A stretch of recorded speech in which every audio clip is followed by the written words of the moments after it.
Hello, fellow mystic spear hands, tricksters, and thieves. Welcome to Vernworth. Methinks ye should order a round of drinks at the Star Drop Inn before departing the city where aught can happen. All right, yeah, we're not going to do that anymore. Welcome to the Video Gamers Podcast. Today we are deep diving Dragon's Dogma 2. I am your host, Paul, and joining me, he's never going to have to look for a ladder ever again because his pawn is going to point one out every 14 seconds. It's Josh. We can climb to new heights. Look, Arisen, a ladder. I've never had so many ladders in my life, guys. Oh, might be treasure up there. Oh, I can't wait to see what's inside. All right. And then joining Josh and me, he has caught a nasty round of Dragon's Plague. He is not 100% right now, but he's given it his best. It's Ryan. 100% is not me. That's for sure. Dang it. If your eyes start turning red, Ryan, we're just going to have to drown you in the river. Throwing you off the cliff, Ryan. Throwing you into the brine. I'll take my punishment. All right. Before we start our deep dive here, Josh, I think you've got a review you're going to read. The reviews have been pouring in. Listen, we've been asking, and you guys and gals out there have been answering the call. So it is incredible to see. But honestly, from myself, Paul, and Ryan, thank you to everybody that has taken the time to leave us a review, rate the show, leave us 5 stars on Spotify. It really does mean the world to us. And we always like to read one or two on the show. I've got one for you guys today, but it's a good one. This one comes in from Lil Mosey88, and it's titled, "Came from Spotify just to leave this review." Ooh. And it says, "I've been listening to the show on Spotify since December. I joined the Discord recently, and I can say with 100% certainty that these guys are exactly the type of content creators that we need in the gaming community. In a turbulent time filled with layoffs and digital ownership battles, these guys managed to bring out the best in gaming. The best comparison that I can make is that of 5-year-old me playing Nicktoons Battle for Volcano Island for the 1000th time on the GameCube with my older nephew. Pure enjoyment. Nothing less than outstanding camaraderie and exquisite enthusiasm of games awaits when a new episode of this podcast is released." Nice. Wow. Okay. What a well-written review as well. Also, okay, you made me say camaraderie, exquisite enthusiasm, like Lil Mosey, I answered your challenge pretty darn well. But also, thank you for the awesome review. Oh, yeah. Thank you, Lil Mosey. Yeah, exquisite enthusiasm. What a phrase. I love like it. Somebody's a good writer. Oh, yeah. And we would also like to ask all of our listeners to consider signing up for our Patreon. It really does go a far way in helping us stay on the air. Supporters get bonus episodes, all kinds of perks. You can check it out at multiplayersquad.com. Wait. And so what? Ought they sign up at Multiplayer Squad? Oh, gosh. I'm going to be honest. I'm not entirely sure how to use the word ought. Apparently it means all things, anything. I still don't totally my get it. problem is I thought ought was like not. Oh, wait. Is that the opposite of not? Maybe, because like, it's AUGHT. It's so just not not without means the end. Nothing. Ought means something. Everything. Yeah, I think so. Okay. Well, ought you should go sign up at multiplayersquad.com. Also, we just figured out the English language here, boys, right here, right now. Yeah, me thinks that you did a good job there, Josh. All right, so speaking of Patreon, we owe shout-outs to 2 new Patreon supporters. We want to say thank you so much to Jigglepuff, who signed up with Epic status, and Jiggle had posted that they wanted to share the good news of a positive annual review, and so signed up on Patreon, which is awesome. Congratulations to Jiggle. And also, we have added to our pile of Jakes that we've been collecting. We have Old Jake _ who signed up with legendary status. Woo! Thank you so much, Old Jake. Jigglepuff and Old Jake, thank you both. Jigglepuff, super active in the Discord. Old Jake comes in, I don't want to say an older gamer, but a seasoned gamer from some of the chit chat that I've seen there. And looks like we're going to have another Hijack a Host here in a little while once Old Jake decides what game he wants to make one of us play. Here we go. And weirdly enough, they were both posting at the same time the other day, and they're both from Indianapolis. Like, what are the odds? But they don't know each other. Yeah, so they were talking about micro centers over there and how, we lost our Fry's Electronics over here. We got nothing but Best Buy in Phoenix, so we were a little jealous. All right, well, let's go ahead and jump into Dragon's Dogma 2. This is a pretty heavy game, a lot to cover. We always like to start out with a description from Steam. Dragon's Dogma 2 is a single-player, narrative-driven action RPG that challenges players to choose their own experience, from the appearance of their Arisen, their vocation, their party, how to approach different situations, and more in a truly immersive fantasy world. Now, some of our listeners might be wondering, how spoilery are we going to get? I thought it's probably best if we just kind of cover the game more or less chronologically. We're going to start out by talking a little bit about the release. We'll get into some of the mechanics of the game. We will share some basics, really just the structure of the story, along with some of our thoughts. And if we're going to share any major spoilers, we'll make sure to let you guys know as we record further into the pod. All right, now let's start out by talking about our hype leading up to the release. What is, because we talked about this game a lot. That train was rolling, boys. It really was. So let's kind of go back in time. What is it that you were hoping Dragon's Dogma 2 would be?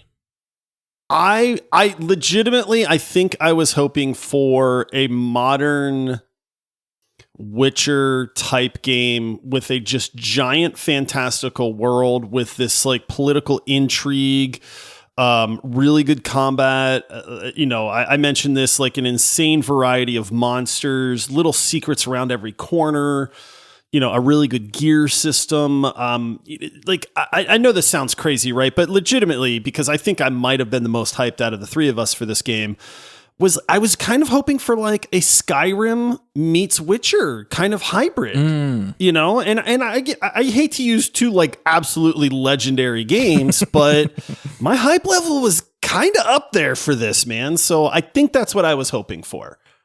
Nice. What about you, Ryan? Yeah, that's what came to mind too. Something along the lines of a Skyrim, just with a really cool, deep world, epic battles, and lots of enemies. Kind of something along that line that would transfer into just an awesome experience where you just kind of dive into the game and 3 hours go by.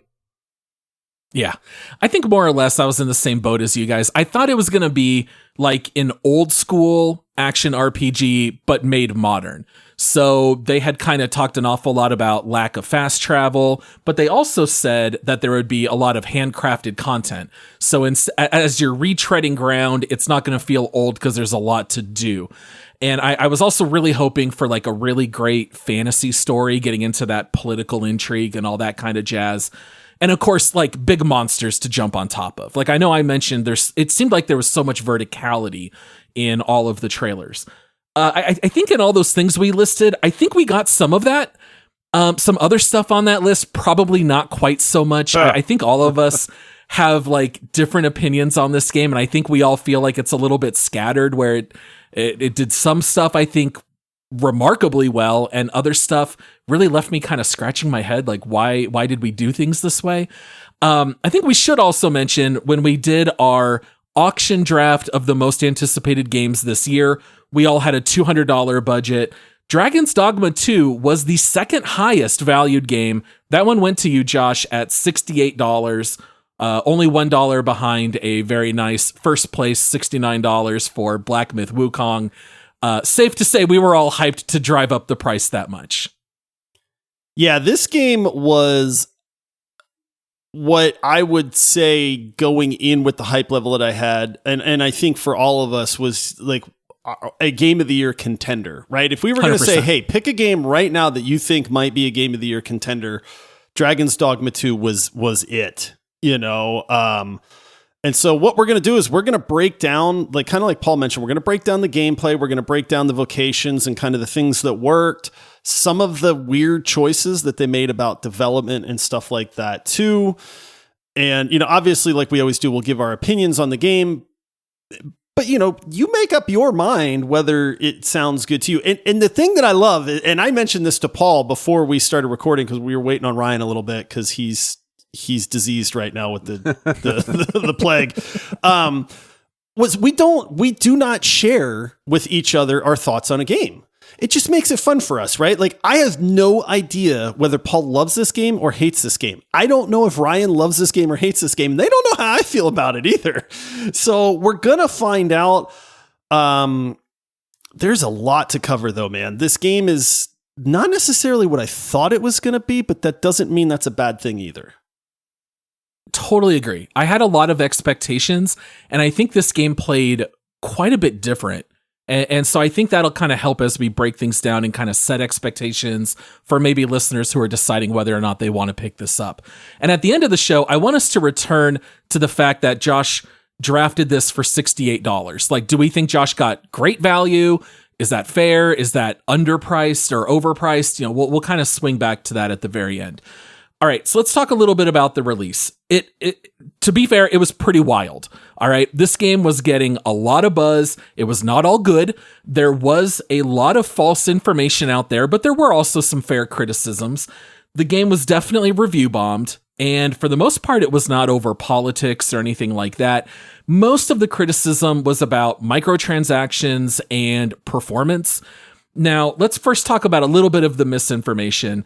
A lot of people were under the impression that the only way to change your appearance or to start a new game was by paying $1.99 in the in-game shop for a Metamorphosis book, which just wasn't true. There are lots of things you can criticize, but if anyone out there is still under the impression that you have to pay to change your appearance or start a new game, that is false. Josh, you were taking this battle to the streets on day one. Yes, Ryan and I just kept joking, like, Josh is really defending Capcom here. He really wants the word out. He's on the payroll, man. I wish I was on the payroll, man. Nobody thinks otherwise. He went and corrected every single one of them. Here's the thing, right? Like, we're not experts. We've never said, hey, we're not experts in the industry. We are just guys that have been gaming our entire lives and have, we've been gaming our whole lives. Like, we have a lot of experience with it and we like to talk about it. And we kind of understand what gamers want. And that's not to speak for everybody. I don't like the same games that Paul likes, and Paul doesn't like the same games that Ryan likes. And I mean, that's fine, right? Like, people have different tastes. But one of the things that really bugs me is this weird social media mob mindset where people won't take 2 minutes to just do their own research. And that honestly bugs me. And maybe it's because I'm an old guy shaking my fist at the clouds, but it's like, don't believe everything on the internet. Just because some dude is angry and screaming about microtransactions doesn't mean he's right. And so I did what any, old man would do. And I went to Google and I went Dragon's Dogma 2 microtransactions, and it took me like 2 minutes to figure out that all of this stuff is available in the game. This is not pay to win. This is not we're charging you to reset your game and all that. And then it was just like, I just wanted people to understand. I hadn't even played the game yet, at that point, but like, don't go out there and say things that aren't true, because now what happened is all of these people, what do? They run to Steam and they review bomb the game and they go, oh, it's microtransactions, game bad, and it's like, if you don't like the game, hey, 100% understand. That's agreeable, and you write whatever review you want to write. But if you are puppeting something that you heard on the internet without looking into yourself, you're kind of part of the problem at that point. I had a very good conversation, believe it or not, with somebody that DM'd me, and said, hey, like, I'd like to talk to you more about this microtransaction thing. And I went, absolutely. Very good adult conversation. To that guy, he said, listen, I won't support any single player game that has microtransactions in it. And I went, dude, that's awesome, man. Like, I'm glad that you have your line in the sand that you won't cross. For me, as long as this stuff is available to me by playing the game, then I don't have a problem with it. Would I prefer it not be there? Yes, I'd prefer it, but I'm not going to like boycott the game over that. Anyway, I don't want to rant forever because we got to cover this game. But yes, I did go to war because I don't like misinformation and I don't like people slamming a game for something that they don't know anything about. Yeah, well, so many people nowadays, it's like headline news. So they read, probably a lot of those that went and review bombed didn't even read any further than microtransaction, $70 single player game, and they're like, what? And they go and they just leave that. So I was just laughing. My, formerly Twitter X was just filled with Josh on there, just talking to everybody. It was just Josh. And here's the biggest thing, right? Like right now, this game on Steam is at a 58%. Yeah, that's not fair. This is not a 58% game, man. And so it's just, that's what bugs me is if somebody's not listening to a podcast and they're not reading reviews or looking at that and they're simply just browsing and they come across this game, they're going to fly right past it. And maybe this game is perfect for somebody. So that's what I take contention. I have contention with that. I don't like it. I'm not a fan of the review bombing. Like for any reason, the political or whatever people want to do it for, just give a fair assessment of the game after you've played it. Like that's what it's there for, not for you to just go voice your opinion because of something else or especially when you haven't even played the game. So I don't know. Yeah, and the irony is that Capcom has always done this. And if you look at like the Resident Evil 4 remake, that's got microtransactions that flat out give you upgrades to your guns. Like that is a little bit of pay to win. Now, a lot of people do draw that line in the sand, like you said, Josh, because they say, I don't want developers driving a game to make you want to go to the in-game shop. And the irony here is that the stuff they're selling in the shop is like wake stones and rift crystals. These are things that fall from the heavens constantly in this game. I would go so far as to say, to me, the shop, if anything, seems like an afterthought where they're like, well, we got to sell something. Well, what's really common in this game that's helpful? Oh, wake stones? Go ahead and toss them in the store. I mean, there is nothing in the in-game store that gives you any kind of advantage. I don't even know why anyone would pay for any of this because it's so prevalent in the game. So it's a little ironic that this is the one under Capcom that got all the heat because it really doesn't deserve that. All that to be said, if the issue with the microtransactions was something that you wanted to hear about, it's a non-issue. Does anybody totally here agree. disagree with that? Because for me, it's an absolute non-issue. I wasn't even aware in playing in the game that they were there. It's not like I got a pop-up every single time I logged in that went, buy a wake stone. And I had to click decline or something, so. Or every time you pause, you get the ads for the other Capcom games, nothing like that. Now, performance-wise, we all have really beefy PCs. The game looks nice, but I do imagine all of us had some performance issues in the major cities. Did you guys get like frame rate drops down to like maybe even the 30s? Yeah, I definitely, I mean, like you said, we all got some pretty killer PCs, especially you guys upgraded recently. I would drop to 35, 45 frames in town. I had heard looking into some stuff that it was a lot of NPCs were drawing a lot of CPU, kind of percentage there per one, and they're working on fixing that. But I would definitely drop quite a bit, and then I didn't have too much stuttering or any issues like that that bad, but I definitely had some crashes. I had 6 or 7 crashes, which is not fun when you're pretty far into a game and you lose some time progress there, and you got to go redo stuff again. So yeah, performance wise, not the best, but not, it wasn't anything unplayable. Yeah. I'll be honest, for me, I was actually kind of pleasantly surprised. Again, I get that we may not be indicative of the, the normal population of like PC users, but I was playing at 4K, maxed out, ray tracing on fully, as much as I could pump this game. In the wilderness and most of the game, I was pulling probably 80 frames a second. In the cities, I would dip down to about 40. I mean, you could definitely feel it. Did it impact the gameplay? Not really. I mean, it's noticeable, but 40 frames a second, it's not like it was dipping into like the 15s and now I'm stuttering or trying to keep up or something like that.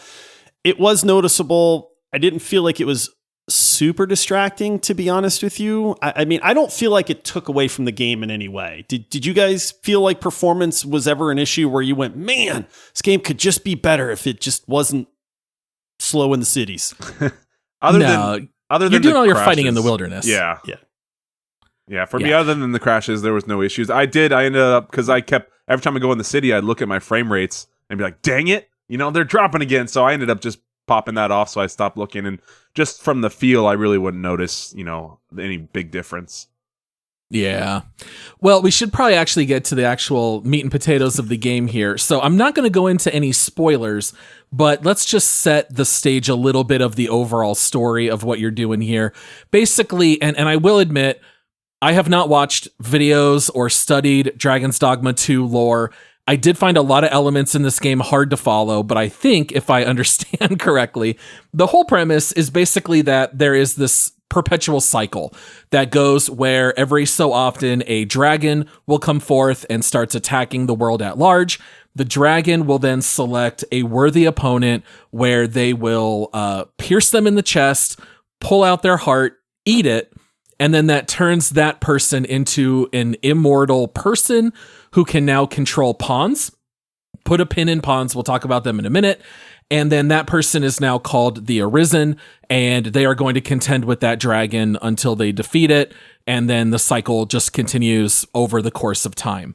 Now, what sets this game apart a little bit different is that you are turned into the Arisen, and yet at the same time, you hear word that there is already someone who is purportedly to be an Arisen sitting on the throne, and that person has the queen's backing. So they are setting up a little bit of drama, a little bit of intrigue here. You know, do we maybe have two Arisens? Are they an imposter? Are we going to have to face off against them? You know, how's this all going to go down? So I just kind of wanted to ask you guys, without getting into spoilers, did you guys find this story compelling? Did it work for you? No. Me neither. This story was so underwritten, and I thought some of the side quest stuff was fine, but I felt like they set up so many little threads that never paid off. There are main characters and antagonists that never once meet or have a conversation. I didn't always even understand what certain characters were doing. Yeah, I for me, the story, and I love fantasy, man, like, but this story, the overarching plot just really didn't do a thing for me. Other than you're the Arisen and we need to prove that you're the true Arisen. That's the plot. Like, that's the whole gist of the game. And it's like, oh, well, there's a guy that we think might be an imposter Arisen on the throne, and go figure out how he can do that. And oh yeah, by the way, let's go hide in a masquerade party. Yeah, it's like, yeah, you know, don't get me started on that mission. So I will say that I did enjoy the smaller stories that were told through the subquests. Same. A lot more than the main plot. To me, the main plot was just a why am I in this world? And that was it. And maybe that's all they really intended it for, but it was pretty lacking. But there were some pretty good side quests that had pretty good stories to them. Yeah, I felt the same. I thought overall the story was very meh. Not good, not horrible, but the same thing. The side quests, there was some that really kind of panned out where you felt satisfied after you finished it. You're like, okay, cool. That had a good kind of ending and climax. I felt good after I finished that part. But I didn't just, when you play a good single player game and it's got a good story, you just get that connection to the characters and you bond with them and their story and how you progress through the game. And I just did not feel that with anyone except my pawns. That's like, and we'll go on more into those later, but that's the closest I felt to any character in the game was the pawns. Yeah. I just kind of felt like it was really muddy storytelling. I would go so far as to say I thought it was bad. I thought it was a cool idea. I like the idea of this dragon Arisen combo, but they set up so many things where normally in storytelling, right? Like you set up and these characters are going to have to meet, and one of them is going to have to fight the other, or they're going to have to give an account of what they're doing. And a lot of that stuff just never even really happens. Without giving names or spoilers or anything, there's one person that you kind of think is going to be a big bad, and you do not talk to them until the very end of the game, and literally all you do is run into their room, pick them up, run them to another room, and put them down, and you never see them again. And there's just a little bit of dialogue, and I felt like they set up a lot of cool ideas that just never paid off. Now, with all that being said, I do think that this game's bread and butter is the combat and the vocation system and the pawn system. So while we are being pretty negative here at the beginning, stick around. I think we have a lot more positive stuff to say. Let's go ahead and take our first break, and we'll be right back. All right, so we got to cover combat and gameplay. I want to be able to say some nice things about Dragon's Dogma 2. I think this is definitely the most positive stuff I'm going to have to say about the game. The combat mostly revolves around two systems, vocations and pawns. Let's talk about vocations first. Initially, the game gives you 4 to choose from. These are basically just your classes. You can choose between fighter, mage, thief, and archer. They're all very self-explanatory. What's interesting is that as you play the game, you do earn currency. I don't even remember what it's called in the game. I think it's DC, that you can spend to unlock new abilities or new classes. So as you play the game more, you have more currency to go unlock and play around with more stuff. The game definitely wants you to tinker and switch between them all. I wanted to know, what vocation did you guys start with, and what was your initial impression? Take a guess for me, guys. Thief. I'm guessing thief. Yeah, I started thief. Absolutely. Josh loves the rogue. I will say this: when I started off on thief, and I went. They talk about mobility. They talk about being able to climb the big monster as well. You know, that kind of thing. I remember getting out in the open, and the second it let me start using my abilities, I was just like wailing away with my thief and dodging quickly, and then like running forward real fast with like a stab, and I was just like, oh baby, like, oh man, this is going to be good, man. And I get to do this with a fighter and a mystic spear hand thingy that I saw in this one trailer and everybody's talking about. And, so I got really hyped about this ability to try all these different vocations and kind of just feeling what the combat in this game was going to be like. Cause let's be honest, you can watch trailers, but until you're the one that's mashing the buttons, you know, you don't really get a feel for like, what's it going to feel like? What's the flow going to be? Like how technical do I have to be and that sort of thing. So I was very pleasantly surprised when I kind of got to put the combat system through its paces initially and feeling like the thief was exactly what I was hoping for, is this zippy character that could, you know, bounce all around the battlefield, stab things, you know, climb things, and then stabby them. I got an ability where I could cloak myself, which, I mean, come on, you're not a thief if you can't go stealth in some fashion. And I thought it was the coolest effect because he just basically grabs like a bunch of dirt and throws it on himself. And now you're like, you're camouflaged. And I was like, this is kind of cool, man. So my initial impressions with the combat system were very positive. You might have picked the best starting class, Josh, because I had a different experience. What about you, Ryan? What did you pick? I picked fighter. So, okay. Yeah, fighter's the one I started out with, and I was very underwhelmed in the beginning. I'm like, wait a second. So I just got this slash and shield thing, and I was just like, man, this is taking forever. And I know you guys are gonna skewer me here, but there was no roll, right? There's no roll. There's no roll. Okay. The only dodge ability is with the thief. Mm-hmm. With the fighter, the archer, the mage, none of them can dodge or roll. No. I know that I'm the biggest roll simulator Souls hater. Right. He wants a dodge roll. Not having a dodge roll drove me nuts, dude. Yes, Ryan wants a dodge roll. It drove me insane not having that, because the enemies would stun lock you. Like, they would come in and they'd stab, and then they'd all surround you, and you would just get destroyed. And not having a roll or a way to get out of there, I just find myself like just frog jumping, trying to get away and just get to recover and then come back. And I know you guys again said you kind of liked it. It just felt clunky to me. It felt so clunky. I could not vibe with the style and the way it played. Especially initially, it got better as I kind of unlocked other abilities. But to start, I was definitely not a big fan of the combat. Yeah, I had a very similar response. I started as archer. I figured Josh is going to be thief. Ryan, I figured, would go mage. And so I just wanted to do something different. And archer could not be more vanilla. It starts out where you can just quick shot your nearest enemy or manually aim. And then it's like one button to rapidly fire a bunch of arrows at the closest enemy. And that's kind of like all you can do.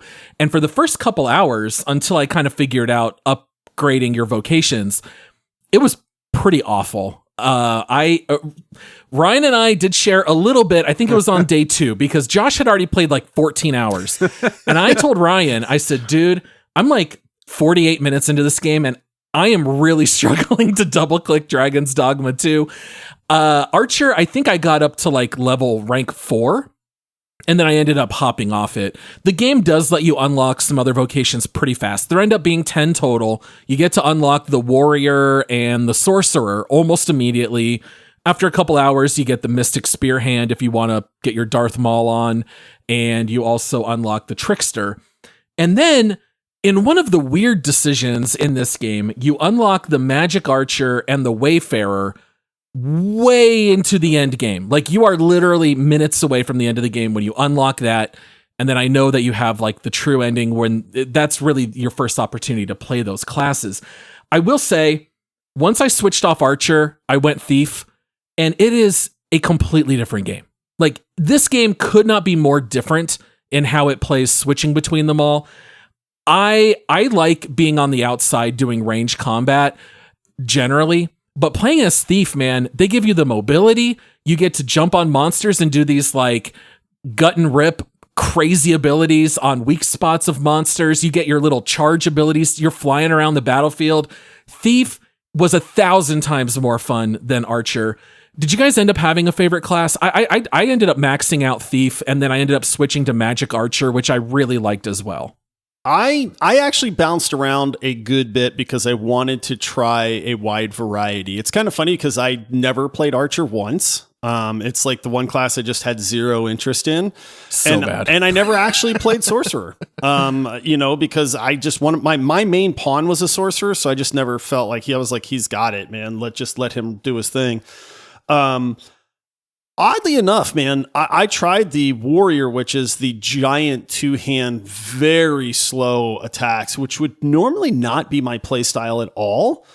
But maybe it was just that it was such a change of pace from the Thief, but I actually really enjoyed that class. Yeah. I mean, when you hit like a truck, man. I mean, it's just kind of funny because a lot of these abilities are like 2-3 second like wind-ups.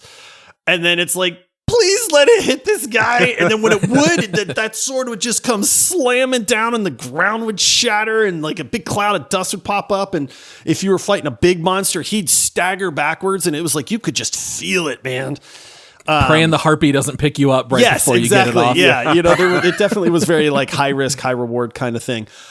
I will say, as much as I enjoyed the combat, and it sounds like I'm lucky to have started with the Thief, I'm with Ryan a little bit because without having an active defense ability, combat felt very weird to me at times as well.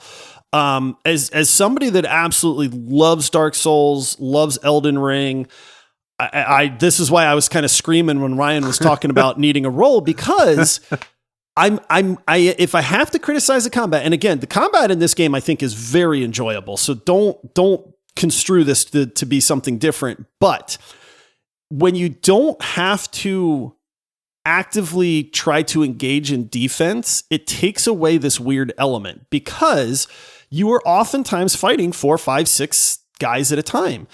And if they would get on you, which is going to happen, like, what do you do at that point?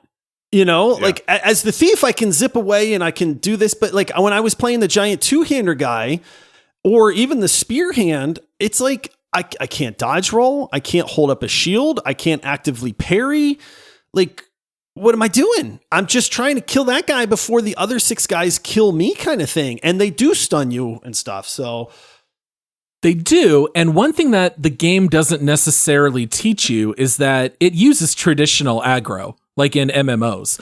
And I learned very early on that if I immediately jumped into combat, I'm going to have everyone attacking me as the Thief. I kind of learned send in the fighter pawn that I created, which we'll talk about pawns in a second, let them grab enough aggro and then jump into the combat. And then I found it to be very different. I would have zero desire to play fighter in this game. Half the abilities are like banging on your shield so you attract all the enemies to you and activating a block ability and things of that nature. I don't like playing melee that way. But I think that a lot of people don't even necessarily know that aggro is a thing in this game also. So like for you, Ryan, jumping in, that kind of sucks because your role is to kind of just hold aggro while your pawns do most of the damage. And so I feel like so much of this game is class specific in how it plays. Yeah, definitely. I played fighter, mage, spearhead, and then archer. Archer only just for as long as it took me to do that stupid quest. Because I got on, I was like, oh, this sucks. Archer was so bad. Yeah, so I switched off right away. I ended up playing I did a fighter to like rank 6 or so, and then I switched to mage, and then I switched to spearhead. But I played mage the most, and that's the thing when I would aggro these monsters, and then I had no way to get away because they would come in on me, and then I have no roll. I just try to get up and just run as fast as I could, and so you develop a technique. I would go and I would try to like enchant all my pawns' weapons and then send them in, and then I'd start attacking to try to keep the aggro off me. But when they come in, they just hit, and you get knocked down, and then there's just like and they just hit you while you're on the ground and you can't get up. So yeah, I played the most on the mage. Once I developed that kind of attack base, it helped a little bit, but yeah, still the combat for me was just not as much as I was hoping for. It felt like it was just missing a component. And like I said, that component for me was just an active defense. Again, Thief solved that problem. But if you're not playing Thief, and I kind of mentioned Mystic Spear Hand earlier, but you do get this kind of dash ability with the Spear Hand, so you can kind of get out. But like a lot of the other ones, it's like, okay, I've got 4 guys wailing on me. Like, what am I supposed to do? Well, nothing. Just hope you kill them fast, or try to run. Or run. So it was just this weird... Like, there's just a piece of this puzzle that just wasn't there, and I'm not sure why, but it definitely was noticeable. Just pick up your tank, your fighter pawn, and just throw it at another enemy. Yeah. That's anybody walking by.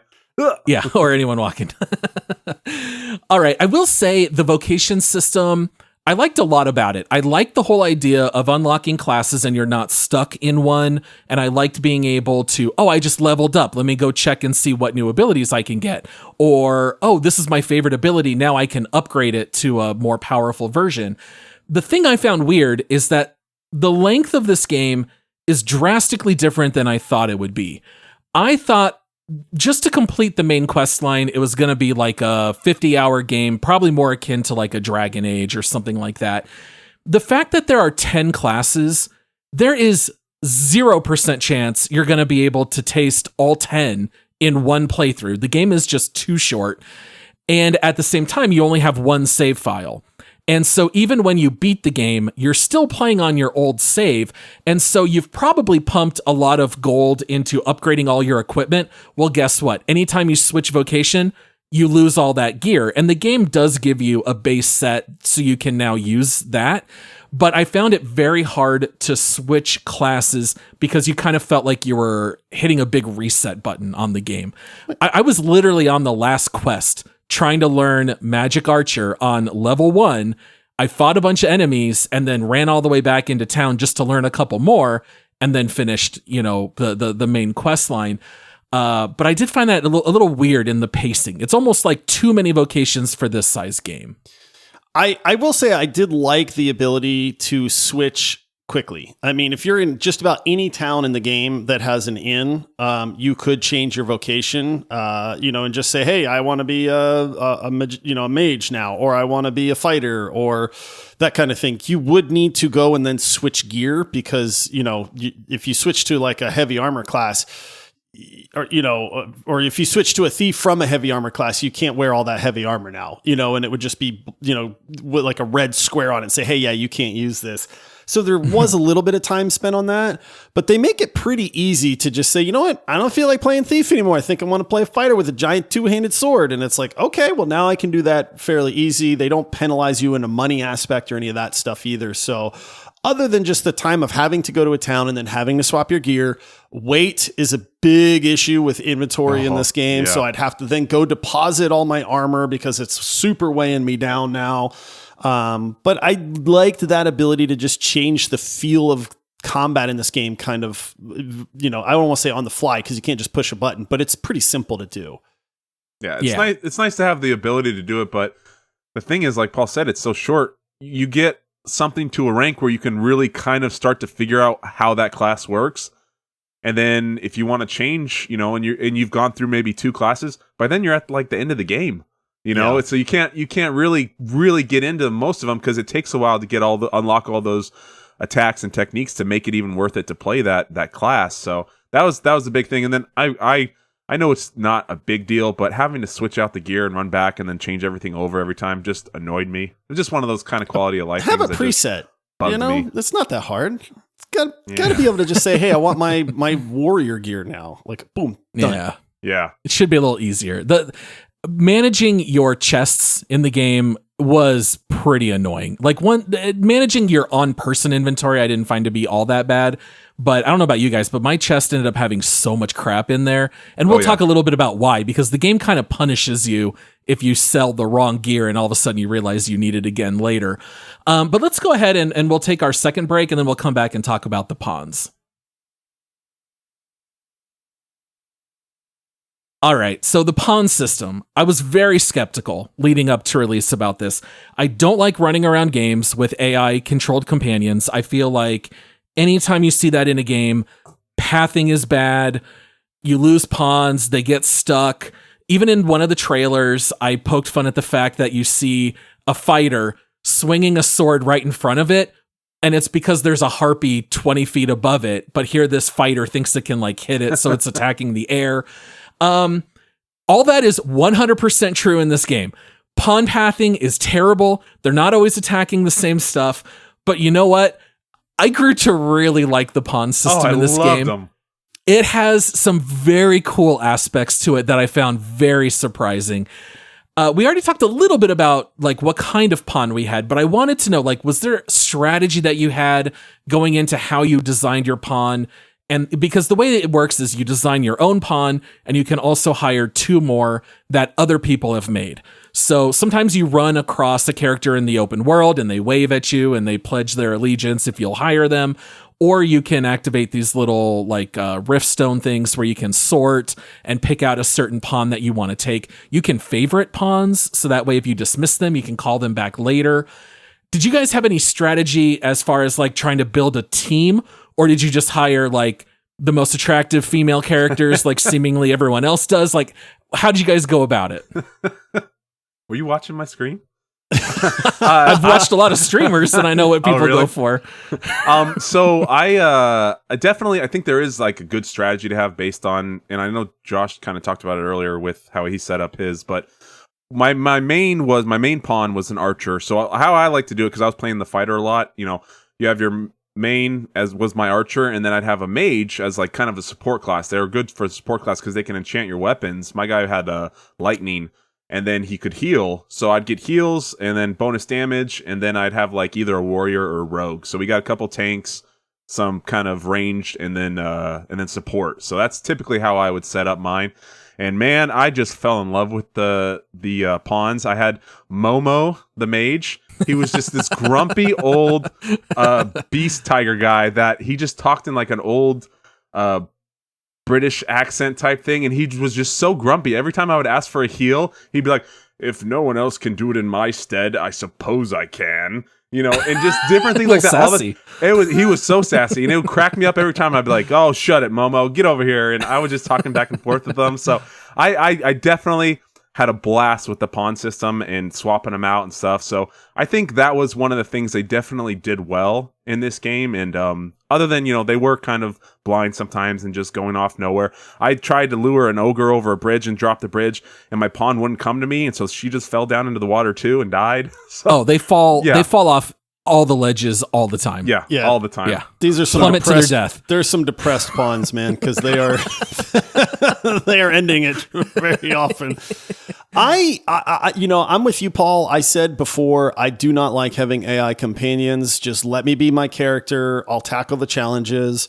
That's not feasible in this game. I'll be honest. I don't know that you could play this game solo. And this ties back to the fact that there's no active defense. If I had an ability to dodge, I feel like it makes me wonder, could I play this game a little bit more like Dark Souls? Just as a thief? You know, yeah. Well, you know, I bet you could. Maybe, but it's just that I learned very, very quickly, okay, the pawns are part of this game, just embrace it. And I actually liked the pawns, man, which caught me off guard. I will say this, I didn't switch them very often. I tend to get attached to my characters. I think I was 25 hours into this game before I finally was like, I'm switching out one of these guys. I needed a fighter. Your level 1 pawn that's been following you the whole game. Because they don't level. That's the thing. I was so attached to this guy. I got this thief dude. I think his name was Walter. And it was like I found this rift that was way off in this like hidden area, and out pops Walter. Like, it's not a rift where you can go in and hire. This dude just materializes in front of me. And it's like, I got a little pop-up that said occasionally you'll find special pawns. And I'm like, whoa, I got Walter now. So Walter must be a bad dude, right? So Walter starts leading me to treasure. And he's like, this YayaArizona, I know of a secret. And Walter was the best pathfinder in the world, man. This dude was scrambling up rocks, showing me shortcuts. And 25 hours into the game, it was time to say goodbye to Walter because I needed a fighter in my party. And I knew it. And that's when I looked. And freaking Walter was level 2. And I was like, Walter, what have you been doing to me? Like, you didn't level? Dude. And I didn't know. Hold on to him. And to be fair, I think the game, I seem to have this vague memory of the game telling you, by the way, pawns don't level up, so you might need to swap them out from time to time. But I completely forgot about that. Me too. Or favorite them, dismiss them, and then as that player is playing the game, then the pawn will level and you can resummon them. Well, so that's why a lot of people will add pawns as favorites. That way you could get Walter back and maybe he'd be level 35 or something. Well, I'll say this. I booted Walter to the curb. I picked up Elise, who was a fighter. It was a much better party, but I kind of miss Walter still, Dude, that's what happened to me too. I had to say bye to Momo because I looked, I'm like, wait, he's only 13? What the heck? And then I got some other sorcerer or mage chick and she was 33 or something like that. I'm like, okay, this is going to help me a little bit more because once you get up, later in the game, I was getting my butt whooped and no heals and all that stuff. So yeah, I had to say goodbye to Momo. And it's very cool that your pawn will get selected by other players. So when you sleep at an inn, sometimes it would say, your pawn has returned from the void. And anytime you dismiss a pawn, you have to send them with a gift. Now, that might be something like dried flowers that are kind of worthless, or you could maybe actually send something of value. But I always love that you would get a little speech where like your own pawn would come back and be like, oh, my other master was bloodthirsty. I could barely keep up with him. He murdered everybody. So you would always get like a little bit of a rundown. And I thought that was kind of fun. You actually like develop a little bit of a relationship with your pawn. I love that. Ryan, I know that you enjoyed this as well, at least early on. After a while, it got a little annoying, but you would like dab up your pawns after beating a group of enemies where they're like high-fiving. And, my pawn would always yell, "You are mighty indeed, Arisen," like after every battle. And eventually it got on my nerves, but it was kind of fun. It kind of like gives you that team aspect, even though you're playing single player. For sure. I love a lot of the dialogue lines that they put in for the pawns. It did. I wish there was more because eventually they'd repeat the same one like 30, 40 times throughout the game. Oh, yeah. But yeah. It was definitely, I love, one of my favorite was when you'd look through a store and then you just would sell some stuff or not buy anything. And then they'd be like, oh, just looking, and they're like, Master is always prudent with his coin. Yep. The chatter is good. It really does kind of help flesh out that these are personalities around you. For me, the coolest part for me was just having a guide. This game doesn't have you can set a marker on your map, so it's not that hard to find your way around, but like having your pawn just be like, hey, I know where that place is. Follow me. And you could follow them for miles. You know what I mean? Yeah. This dude would run from one town through the wilderness to another town. Or he knew I was going on a quest and he'd be like, hey, I know a shortcut, follow me. And I followed him. And this, like I said, this dude's climbing boulders. I never would have found this path, like ever on my own. And then I'm like, where the heck are we going? And all of a sudden we just pop out at the destination. And then I forgot how to go back. And it took me like twice as long to go back. So I was like, dude, that was like a legit shortcut. So they really are like kind of the heart and soul of the game in a lot of ways. They're dumb. They're going to get themselves in a predicament when they fall off a tall cliff and they die down below. And now you've got to either just let them die completely or find out how to get down that cliff so you can res them. Is kind of like, oh man, like I was just trying to run to the city, man. Now what? That's like, unless you happen to be a magic archer, and then you can shoot them with a revive arrow, which for some reason makes sense. I was talking. I'm like, dude, you're staying down there. You fell off that cliff. I'm trying to get back to the city. You're in like timeout. You're just staying there. Good luck. Don't fall off cliffs anymore. You made your bed. Now you're gonna lie in it. The last thing I'll say about pawns, because obviously we'll need to move on. But there are different like personality types that you choose, they also can learn a different specialization. And this is something that I thought was such a cool idea that's just really underbaked. I know I played it the most out of the three of us. I don't know if you guys ever made it to the Sacred Arbor, the Elvish city, but if you just run in, they all speak Elvish. You can talk to vendors. All the items are in Elvish. The only way that you can interact with them is by learning Elvish, which is kind of impossible unless you look up a guide, or pop into the Rift, sort by specialization, and you can find pawns that have Woodland Wordsmith. And that means they can speak Elvish. And then if you hire them and go into the Sacred Arbor, it'll translate all the Elvish for you. And I was like, that is so cool. The problem is that the other 5 specializations are super boring. It's stuff like it'll mark minerals on the map when you're nearby and like boring stuff like that. The whole idea of being able to translate Elvish I thought was so neat. And I felt like they could have really had more creative specializations. But overall, pawn system, quite a surprise, I gotta say. All right, let's talk a little bit about the open world. I kind of feel like there's 3 main things here: exploration, enemy types, and fast travel. I don't know about you guys. I very rarely felt compelled to explore the open world. Oftentimes, you would just run across a cave entrance, run inside, kill some enemies, open a couple of chests. There's no story. The game has a decent amount of side quests, but not a whole lot. Did you guys just go running off on your own in this game? I almost never did. I only had one exception, but I'll let you guys answer first. I tried. And I did too. You'd run into a giant wall or the ocean or something else. This is not an open world, and I'll die on this hill. This is a guided open world. It's like an illusion with huge valleys and canyons you run through, and then you got a mountain of ocean here and mountains over there. You can only go through like 30% of that map. Oh, look, we got this huge map. It's the areas you can actually explore and do stuff is so small. I was super let down on that.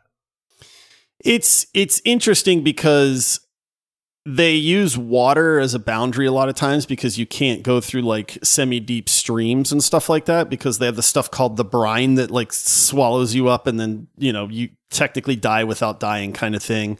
I get what you're saying about there's a lot of steep cliffs that you just can't fall down and, that kind of thing. So I did go off and I did explore. The only real reward is combat for me. Like Paul, you kind of hit the nail on the head. Yes, you might find a cave. You might find this little secret area where there's a little tribe of goblins kind of hanging out, guarding a treasure chest.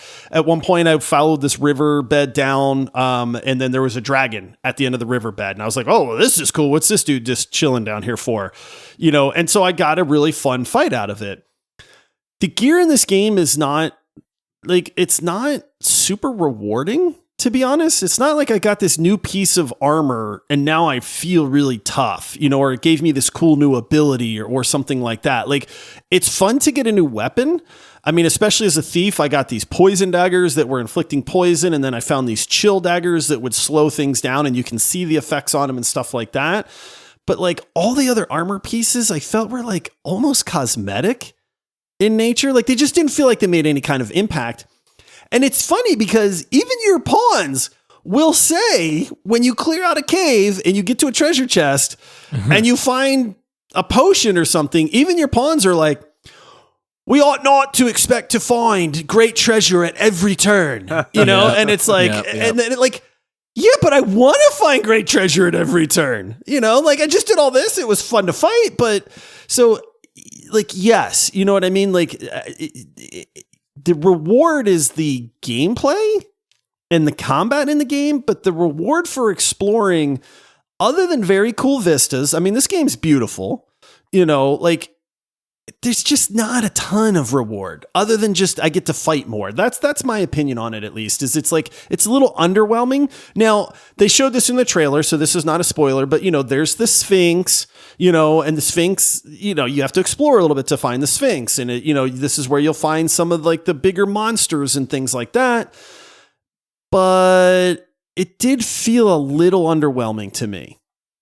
Yeah, it's very underwhelming. The map is not as large as you might think.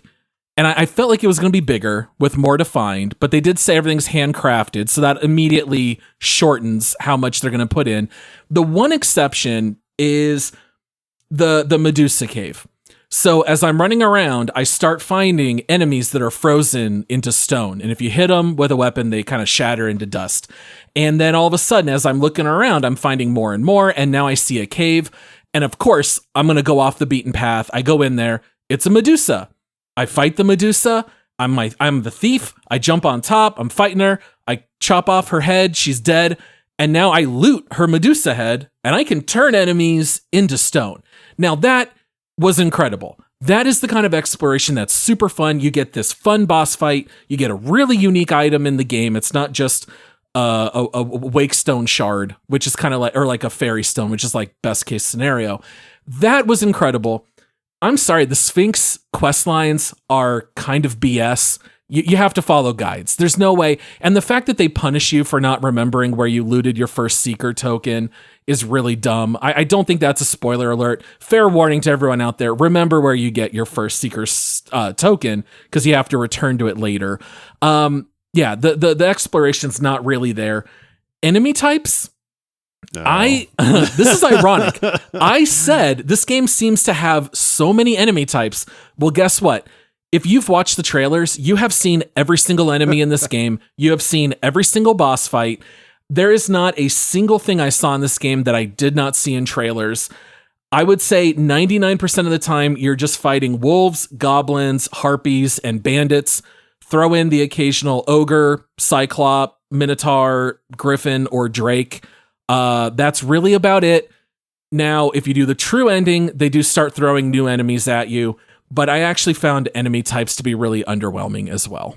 Oh, and undead skeletons. And the little wispy ghosts that run around at night. I mean, specters. Overall, I was a little underwhelmed. I was underwhelmed with the enemy variety as well. I even said, man, one of the things I would love is if there's just 1,000 different enemy types, and that was not the case. I mean, you do have the goblin, like there's the one goblin that has more armor on him than the other goblins. Sure, but one with a shield. Yeah, but one like with a trumpet. combat's so kind of frenetic at times that you're not really like paying attention, to that. The big creatures in this game are incredible. Like, it is so cool to come across a minotaur or a cyclops or a griffin or any of that. Like, that is wild. The problem is, after the third or fourth or fifth time coming across a griffin, you're kind of like, I've already killed like 3 of you guys. Like, this isn't like, the awe is kind of gone at that point. So more enemy variety, I think, would have done this game a lot better in that regard, even like, I mean, there's bandits and stuff, but did you guys like, every time I saw bandits, I didn't know if it was wandering pawns or not. Yeah. So I'm like, oh, that's just a pawn. And all of a sudden they're wailing on me. And I'm like, wait, what? Why? And I'm like, oh, I got to kill these guys. So yeah, I mean, kudos to the giant monster combat. The mundane stuff started to feel a little mundane after a while. Well, and once you fought 3 cyclops, it's right. Just repetitive. Yeah, at it's that like, point. I know this, and that goes to the exploration part of it too, because pretty much, other than like the Sphinx or Medusa, everything you see when you wander off the path, you can fight on the path too if you just run far enough. So you don't even have to go anywhere else to fight the same creature. So there really is, and like you said, there's no big reward. There's no awesome armor. Oh, I got this armor. I don't remember a name of any pieces of armor I had the whole time. So yeah, it's just I was very underwhelmed with the enemies. Yeah, there were some fun weapons. Like, Josh, I think I had the same weapons you did. I remember getting the frozen daggers, I think, while clearing out the bandit cave with the kid that goes running that you end up, talking to later, all that. Yeah, you rarely ran across anything like that. Any of the... you loot so many chests in this game, and it's almost always gold or just like a crafting material. So it does feel a little underwhelming. I did not really feel any need to wander a whole lot. And then we have to talk about fast travel. I feel like this is a real hot button topic that, again, I think has some misinformation, and some of that is on the developer to blame. The developers kind of said that there's no fast travel, but then there kind of is. and you can use these it was fairy really stones. Expensive is how they super expensive. Yeah, which is not true. Fairy stones are 10,000. That's nothing. 5 minutes in this game, you can afford them. I'm coming at this from the perspective of someone who did go all the way into the end game. When this game ended, I had 7 port crystals and I probably had 12 fairy stones in my inventory. I was fast traveling like there was no tomorrow. They also give you ox carts, which is fast travel. It's just only to the neighboring town. You pay them like 100 or 200 gold, hop in the back and you doze off, and maybe a third of the time you get there immediately, no problem. And the other times you get attacked, you quickly fight some enemies, you jump right back on the ox cart and you wake up there, or maybe it gets destroyed and you run for 2 minutes. For so many people saying that there's no fast travel, I actually think this game has a lot of fast travel. It's just a little different in how they do it, and you don't have access to that in the beginning. The more you play the game, the more fast travel you actually have. Yeah, dude, the fast travel thing in this game was way blown out of proportion. Like, honestly, I probably played for 12, 15 hours before I fast traveled for the first time because I was so terrified, that it was like, well, I mean, I better save these 2 fairy stones I have. That's pray it for the whole game. Yeah, that's what I thought. Yeah, exactly. Yeah. And I was spending 30 minutes running to one quest and then running all the way back to town because I was so scared to fast travel. And then finally, like, the ox carts opened up, and I legitimately expected that I had to sit there almost like Red Dead, where you have to, like, you can watch your guy like cinematically run across the landscape. Yeah. And that's fast travel. You just hop on the ox cart, you say, let's go. It's fast travel. You click the doze off button and voila, you arrive at your destination. And I was like, what is it? This is fast travel. Fast travel also to places you've never been. Yes. So, like, usually you have to run there first and unlock fast travel. Here, if you're in, I don't remember all the city names, Melv, I think, connects to the checkpoint. You can just, that's how you can discover the checkpoint, is just ride the ox cart. So, I don't know. I felt like this game not only has fast travel, it actually has more fast travel than, like, some other games. How did you feel about this, Ryan? You guys are crazy. I don't know what the heck you're talking about. That was, the travel in this is horrible. I know that they said they wanted you to explore and run. They don't like fast travel. Well, 1, what are we supposed to explore? There's nothing there. We've already covered that. And 2, that's a separate issue. Yeah. Half the time your stupid ox cart gets attacked. I had one, and this goes back into the stun lock and no defensive rolls or anything. I'm on the ox cart. I'm driving away. All of a sudden, boom, we're getting attacked by a freaking ogre. He's smashing everybody. And I'm like, he destroyed your cart, didn't he? He destroyed the cart. Yeah. Cart's gone. Ogre's attacking everyone. Then a griffin lands right on top of us, smashes us. The griffin starts attacking us. As I'm underneath the griffin, then wolves come up, grab me by the arm, drag me against the hill, and then 3 of them surround me and then just eat me alive till I die. It was just that's pretty cool. Let's be honest. It was. I was like, dang it! But it was also so you reload and you just do it again. It's just that's so annoying. After all of this, to make it, I feel like they talked a big game about how we don't want fast travel. We don't like that. We want you to explore the game, and then we go back to the microtransactions. I feel like they created a problem to solve it with microtransactions. I know you guys were saying you get fairy stones were falling from the heavens. Oh, so many in this game. You could only buy them, though, like every couple days. Like, yeah, they were only 10,000, but then they're sold out for 2 or 3 days. So go rest 3 days and go buy more. Some yeah. chests will give you 3 at a time. I don't want to have to go rest for 3 days to go. If you're going to put it in there, why not just let me just fast travel? I should just be able to click, go there, and then be done.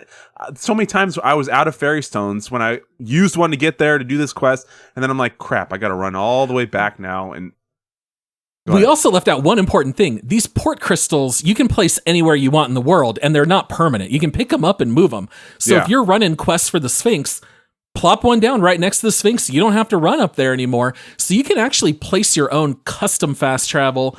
I had a very different experience than you, Ryan. Yeah. I would actually say that's a feature, having those kinds of battles on the ox carts. But why, though? I don't get it. Why, if there's so many fairy stones and there's so... But it's just, what's the point? Why are you putting this in the game if I have to do all of this just to fast travel? If it's so easy to do it, why not just let me fast travel? Here's the catch for this, because I actually experienced what Ryan experienced, right? Except I survived that fight.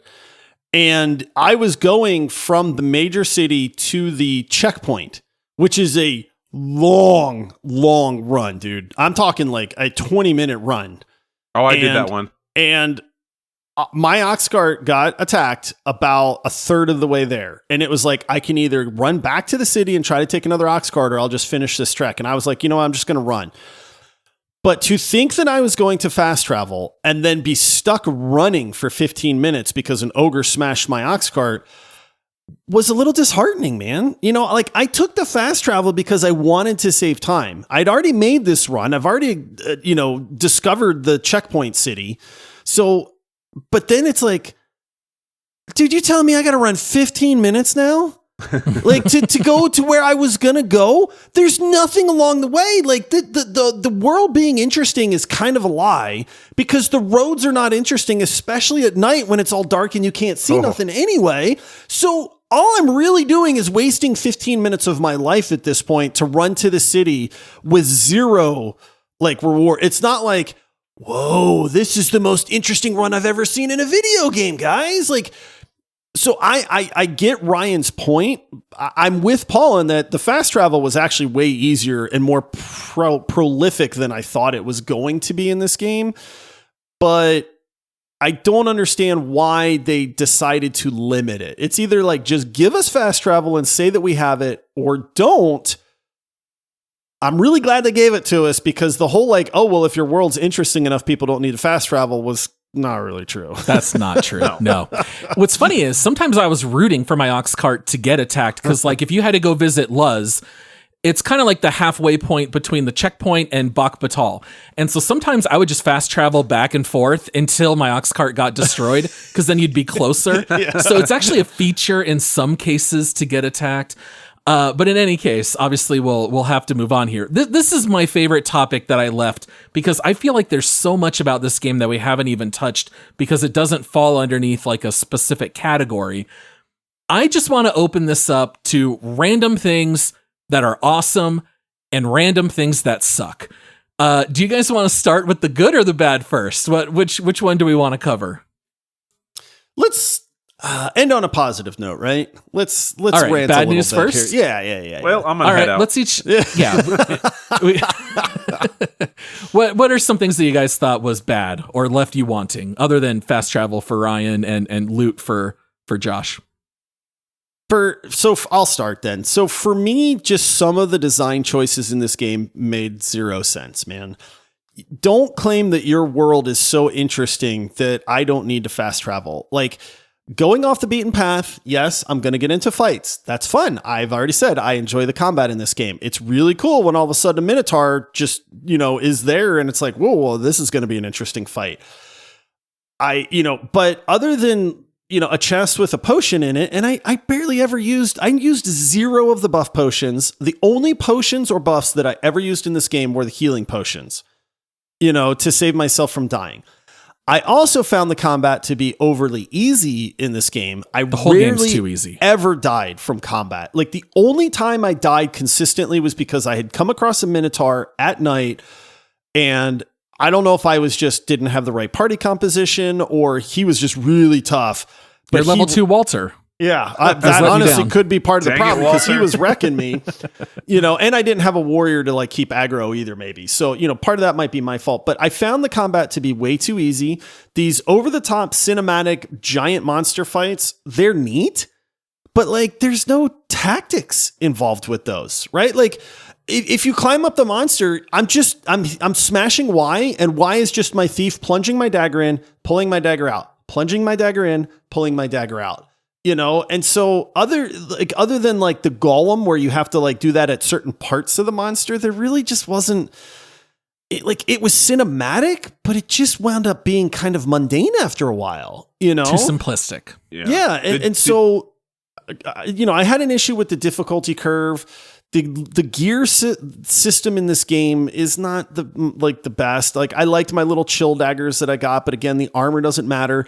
The inventory system's not great. They put these artificial weight limitations on you that serves no purpose other than to just aggravate you in this game. By the way, did you know that your character's weight and height change how much you can carry? I did know that. And it changes your run speed? Yeah. And see, that's kind of interesting. That's kind of the other thing, right? Is there's going to be people that are going to be like, well, what about all these really cool, neat systems you guys didn't point out? Like, time of day, or, if your character's big, he can hold more weight and things like that. And it's like, that doesn't matter. In the gameplay, I'm playing this game, that stuff doesn't really come into play a whole lot, man. So this game had moments of greatness coupled with moments of like, why? Like, why? What? And as you guys know, that kind of frustrates me more often than not, because it's like, if you had glimpses of a great game, why not just make everything great? And so for me, there were definitely some negatives to this game, but I wish there was more to the loot system, to the finding treasure and that kind of stuff. And the difficulty in combat, which was the best part of this game, was really simple, man. And the more you play, the easier it gets. Right. Where it's like you don't die at all late game. Yeah. Did you ever, Josh, when you stagger your ogre, did you ever push him over? Yeah, I thought that part was really when neat. I was playing as the warrior with the giant two-hander, like that's kind of his major thing, right? Is he can stagger these giant enemies. Ooh. And so that was really cool, like the first time or two that you do it. But then, like I said, after the third, fourth one, it's kind of like, all right, well, I got to do this fight now. But and then the other thing is, I'm not going to rant forever, is like when you kill one of these giant creatures, the only thing you get out of it is crafting components so that you can then upgrade your weapons or your armor later on.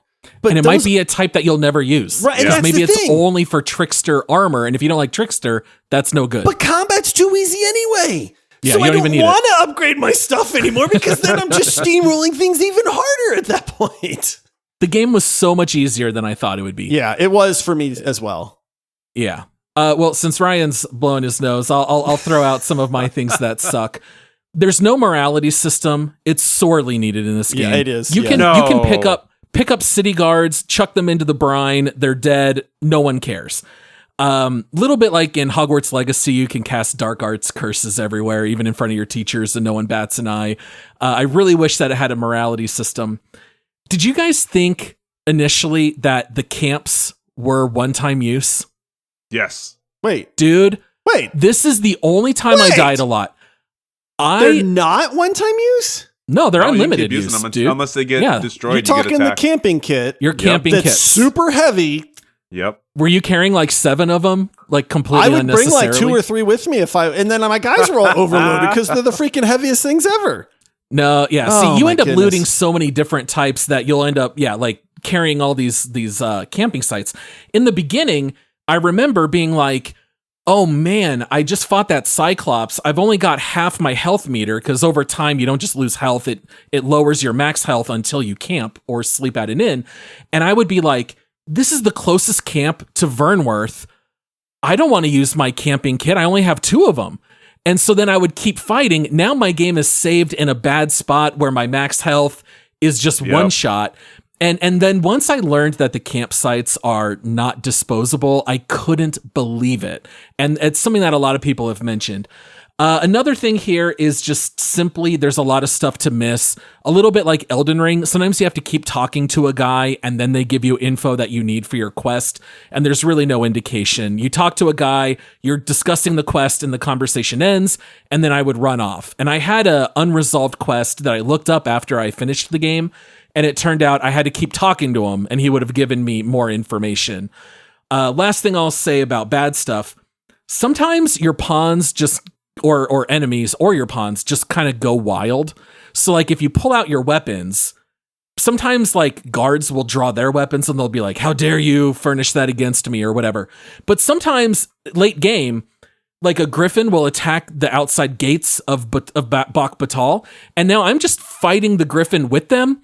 But then like they would start fighting me. And so like I had one case where you go down into the slums and you have to find the place with all the books. And as I ran out, I had my weapons out and one of the homeless people pushed me or something. And then my pawn struck them down. Next thing I know, I've got a massacre where like 20 of the homeless people are now just laying dead in the area. And I don't think I ever attacked any of them. It was just kind of like things just sort of went crazy out of nowhere. And that's a little bit of like goofy AI stuff where I did not try to murder all the homeless in Bach Batal, but it just worked out that way anyway. That's the secret quest. Cleanse or Vernworth, yeah. Cleanse Vernworth.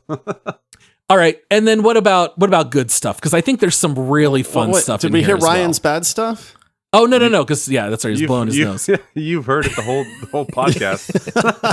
Yeah, same thing. One thing with the camping sites is it just sucks because once I found out you only needed to carry one, then I'm running. I'm probably somewhere too far into the game when as a low level, and I'm trying to camp to. I hated that hit meter that lowered your max health. Because you're running through, you run into these areas. Some of the areas, I know we talked about, it's kind of sparse as far as enemies, like in the beginning. But when you're going to like Batal or whatever, there's areas where there's an ogre on each side of the pathway, and then there's wolves everywhere, there's harpies, there's the scale guys. And so you get dinged up pretty bad. And then I'm trying to camp. I got one campsite. I pack it up, and then I get attacked in the middle of the night. I'm not healed. Now I have like a third of my health. It's nighttime, and there's guys everywhere. So I feel like they did a lot to intentionally make it not hard, but just annoying. Things that just, to which other people would probably say it's part of the immersion, like clear the area and then camp because you know it's safe. And you do get higher quality camping gear that's less likely to get attacked later. But I hear you. I have to mention one more thing real quick. The one save system in this game ultimately cost me about 7 hours worth of gameplay. Yeah, I felt so bad for you, dude. Now, to be fair, I was chatting with my daughter. I was half paying attention, and I clicked load at the inn because I was like, I'll just go back there, and then I forget why, right? But and the game warns you if you load at the inn, you may lose progress, or maybe it said you'll lose your save, which makes zero sense to me whatsoever. But I was half paying attention. I clicked that. And I lost 3 hours worth of playtime. It's the worst. And then I had another time where the game it auto-saved at a very, very terrible time. And I was like, I can't play the game from this point. I had lost all my money. I had like just a bunch of bad things that happened. My pawns were dead. I had no money. And I was like, well, crud, man. Like, why did it save right there? And so I had to reload, and then it was like 3 hours back again kind of thing. So the one save thing is asinine to me, dude. Like, it doesn't make any sense. I even remember before this game saying like, it's like Remnant 2 where you don't, you just, if you buy a weapon in Remnant 2, you can't reload and say, I don't want that weapon. But Remnant 2 is set up in a sense where it doesn't matter, in that case. This game, it matters a whole bunch, man. And so it's like, I just lost like 6-7 hours worth of playtime because of a bad design choice. There's zero benefit to having one save file in this game, man. Well, that's why even have last save or in save? Like, that doesn't even make sense to me. Why even put that in there? It had all the save points, like in Skyrim or something, where you can just load from wherever you want. Just give me a trailing 3 or 5, even. Something most recent saves or something. But why? What's the purpose of just going back to the in save? Like, I didn't like what happened, to kick me between the legs. That's the purpose. Well, like I said, I feel like they just did a lot of things that you just say why. I totally understand why, but not everyone's gonna like it. I mean, I get it. They want your choices to matter. So you make a choice, the game auto saves. You can't go back and save scum unless you want to go back to your last in save. So, I mean, I kind of get it, but it's obviously super annoying. I don't think this qualifies as a spoiler, but I will say after you beat the game, in order to get the true ending, you have to reload your old save and play again. And it turns into a roguelike where you no longer have saving at all. It's only save at the last inn. And I had played about 6 days worth and was about to finish the true ending. And I accidentally fell off a cliff where I jumped weird and then I fell and died. And my only option was the last inn. And I said, I'm done. And I quit. So I carried out almost all the missions in the Unmoored other than the actual finishing of the true ending. Dumb. And I said, I'm not doing it again. But that's dumb. That is super dumb, but that's because they take away load your last save entirely. Then it's but only that's save a at the dumb decision, dude. That is dumb. Yes. 100%. All right. Good news. I think there's a ton of fun stuff here we haven't talked about. Picking up and throwing people never gets old. Dude, chuck enemies off of bridges, chuck pawns directly onto that ogre. I found that stuff to be utterly fun the whole time. And many of you out there, I've probably murdered your pawns, because if I saw you on the side of the road and you were on a bridge, guess what? I picked you up and I threw you into the brine, and it never got old. Ever. I will also say I love the real life videos of cooking meat at the campsite. Great, dude. It shocked me the first time. I'm like, that's not animation. I'm like, that's a steak. That's a and then the good next steak. time I was cooking a different steak, I'm like, oh, it's a smaller, lesser quality steak. I found that to be so fun, where I was like, ooh, aged beef steak. And then sure enough, it's like a thick, like 3-inch steak that you're throwing on that there. Pan. Yeah. Love it. So cool. Just a little cosmetic touch that I loved. I will also say I loved the fact that there was a NPC that would craft forgeries for you in the game. Oh, that quest was great. I don't want to spoil anything, but yes, I'm with you 100%. He came into hand. He came in very handy to me for a couple of quests, because sometimes multiple people say, "Can you go get the same item?" Well, guess what? I can craft a forgery, and now I can decide, who do I try to trick with the fake? Who do I give the real? And then there's ramifications of that. And there's not enough of that in the game. It's very cool, but it only comes along a couple of times. There's like one guy who was trying to find 2 parts of a grimoire. I tricked him, giving him a fake, but then that also had like kind of fun ramifications as well. I felt like the game doesn't give you enough opportunities like that. You also have to like make a choice how to get past the checkpoint. And there's a couple of different ways to do it. And that kind of harkens back to like your Dragon Ages and Mass Effects. And there's just not enough choice making for big quests like that. But what is there is a lot of fun. Also, you can troll people by sending gifts like woke stones instead of wake stones, because they're forgeries that don't work. Yeah, they changed the name. But it's the same decal. So someone might think, oh, I got a sweet item. And it's just a forgery. Not, yeah. Yeah. Any other cool stuff that we haven't covered on the show? I mean, for me, I know we've done a lot of like pointing out the detractors on this game. For me, the combat is fun. Even if it is a little too easy, it's active. There's a lot of different skills that you can use. You can kind of build your character the way that you want to build them. I enjoyed the vocation system. I like being able to just switch when I'm tired of playing one class and then going to another one. The world feels really cool to me. Like this felt like a living world. It's beautiful. The vistas and the things that you come across, you know, the draw distance is great. You can see stuff off in the distance. Watching a cyclops fight a dragon as you're just wandering around is super cool. Like that's a very good example of what I mean with this. Just the world is alive. You know, having pawns that are walking along the road and just going about their business, and guards and things like that. Like they did a phenomenal job of crafting the world itself. There is a lot of fun to be had in the game. You know, we said this before, you know, the cities, like, you know, having the different shops and the vendors sell different weapons and they have different armor. Like one of the things I've always loved about an RPG is when you go to a new city, you have all new gear to look at. You know, and I remember getting to maybe it was the checkpoint, maybe it was Batal, but like being super excited to run up to the weapons vendor and be like, what do you got for me, man? And it was all new stuff. And I was like, oh yeah, you know?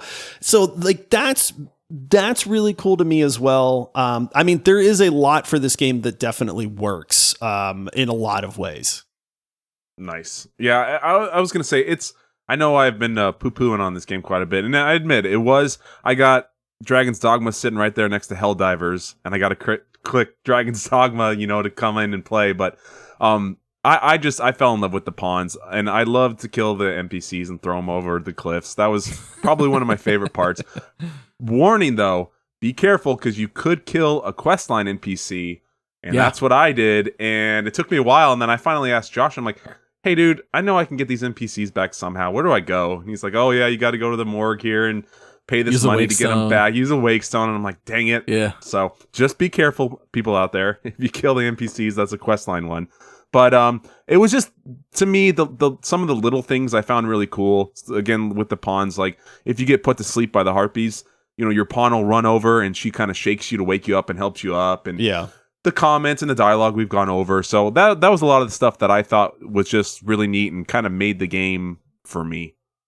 Yeah, I totally agree. It's a weird game in that there's so much good and so much frustrating. It's almost like you don't know what to do. So like ultimately, do you guys recommend the game at $70? Just like in a short sentence, would you say yes or no, and why? Yes, I do. I think that as long as you know that there's going to be some quirks, you're going to definitely scratch your head a few times and say why. I think you have to have some patience with this game. You know, patience with the one save, patience with the traveling. It's not always going to go the way that you want it to go. Patience with your pawns falling off of cliffs and ruining things. You know, if you have that patience for putting up with that stuff, then I think this game is definitely worth the money at $70. Ryan? That's a big NO for me. At what price point would you say yes? How low would it have to get? I'd pay $30 for this game. 30? Probably 30, yeah. I mean, because again, everybody knows I love Helldivers. You buy that game, I have over 100 hours. Not one of them was spent in frustration other than like, dang it, I died again. And then you're so excited to hop back in and keep playing. This one just did not do it for me. I'm sure some people are going to absolutely love it, say game of the year, say they'd pay $100 for it. But for me, there was just too much that I didn't like and I was frustrated with, to where I just didn't look forward to playing. When I get in and I'd play some parts, I'd be like, okay, that was cool, or that was fun, and I'd laugh or smile. But for the most part, overall, I wouldn't recommend paying $70. Wait for a sale.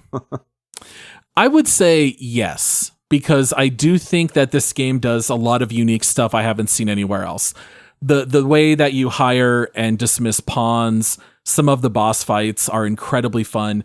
I would just say it comes with a caveat of you definitely have to watch a YouTube video, 20 things I wish I knew before I play Dragon's Dogma 2, or look up some things like that, and just have a on your second screen a walkthrough, and just look up as soon as any quest feels too vague and you're not sure what to do. If that feels frustrating, just look up how to solve it. And I don't think there's anything wrong with that. But why though? Why'd they make it that way? That was what was so frustrating. They want to give you quests that you don't resolve for a long time and you stumble into it later. They want you to play 100 hours, whereas if you beeline the main mission, you're going to beat it in about 25. They want you to take your time, which I get, but you got to give yourself enough to do out there in the open world. And it can't just be the Medusa and the Sphinx. You got to have more than that. Making a game frustrating is not the way to get people to play it for 100 hours, though. The Masquerade mission, the ball, you don't know how long I spent on that stupid mission. So I don't want to spoil anything, but it was just the time of day and then that room. And I was so annoyed by the time I finished that. I didn't look up a guide, but I wanted to finish it without looking up a guide. But I just don't understand intentionally making it that way. And I guess you explained it, but I don't know. That style just doesn't vibe with me. My character stared into the void on benches for days sometimes. Oh, there's not a masquerade tonight? All right. I guess I'm going to doze off 4 times in a row on this same bench yet again, and then carry on with my day. You run back and your pawns are like, master, and then you sit and you run back away. Oh, well, wait here. Oh, I implore you, Arisen, please return to us quickly. All right. So revisiting the fact that Josh spent $68 from the auction on this game, fair value, good value, or bad value? I think it's slightly high, but I think it's fair. What else would you have spent the money on? It would have given me more money to spend on like Avowed or, No Rest for the Wicked or some of these other games that I'm hyped for. Avowed went for 50. Here's the thing. I do not think Dragon's Dogma 2 is a Game of the Year winner. It does some things. I think it'll be nominated. Maybe. I think it will. It feels different than a lot of games. That's one of the things that is neat is I have not played a game that is quite like Dragon's Dogma 2. I just don't know if the cool features of the world and the pawn system and the vocations is enough to outweigh the frustration that is built into this game. Yeah, I hear you. Ryan, I'm guessing you think it's just paying way too much. I wouldn't say way too much, but I would think if he paid maybe like 45, 50 for it, probably be a better value. But yeah, I wouldn't have paid 68, that's for sure. I think if we held the draft again right now, having already played it, I'd still go up to 50, 55, somewhere in that range. Yeah. I think, I mean, 50 is a fair, I'd feel comfortable saying, knowing what I know now, I think I'd say like, yeah, I'd bid 50 on this game and see what happens. Yeah, I think that's totally fair. All right, well, last segment of the show, we're going to go to our leaderboards. For listeners who don't know, videogamerspod.com, tons of stuff on there. Probably my favorite thing is our leaderboard. We individually rank this game against every other deep dive we've ever done. Josh, you're all the way up to 111 games. I'm at 107. Ryan joined us about a year ago, so he's got 38. Where do you guys want to put Dragon's Dogma 2 on your leaderboard? I actually did my homework on this one, and I looked at the leaderboard before we started recording and said, where do I want to put this game? Now, this is what's going to sound funny, right? We've talked about all the bad qualities of this game. We've talked about how, it sounds like we're disappointed, right? Like Ryan obviously said, hey, this game just didn't land for me. All of the bad things aside, I still think this is a great video game, man.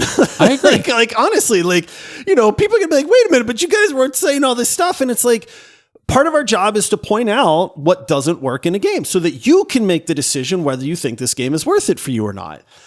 In the grand scheme of things, I think Dragon's Dogma 2 is a pretty darn good video game. Masterpiece. It's not a masterpiece. That's the thing. I was the most hyped out of all of us. I said, man, I really hope this is like the next Witcher. This is not the next Witcher. This is not the next Skyrim. This is not the next Dragon Age. But is it an enjoyable video game to kind of lose yourself in for a week or two? I have 40 hours in this game. So I've gotten my money's worth out of it at that point. And I said, hey, I think for the 40 hours that I spent, I think $70 is worth it. So all that said, I think this is a pretty darn good game. I think a lot of people are really going to enjoy it. I think that this game definitely is not going to resonate with people. Ryan is a good example of that, right? So taking everything we've said, make your decision on that. But I have to say, hey, there's a lot to be had here. And I think from a outside perspective, I think it's a pretty darn good game. I'm going to put it at 37. I'm actually going to bump down Final Fantasy 16 because I enjoyed Dragon's Dogma 2 more than Final Fantasy 16. But they're very similar in a lot of ways where I kind of went, what are you doing? And then I went, whoa, this is cool. And then I went, what are you doing? And then just kind of back and forth. Yeah. I am shockingly close to yours, Josh, but I want to hear from Ryan first. Ryan, where are you putting this? Is it above or below Humanity, which you have dragged through the mud the last few months, even though that's also a pretty good game? It is actually going to be above it, but not by much. Okay. I am actually going to go... I think this is just one of those things where I think there was good parts in it, but it just wasn't for me.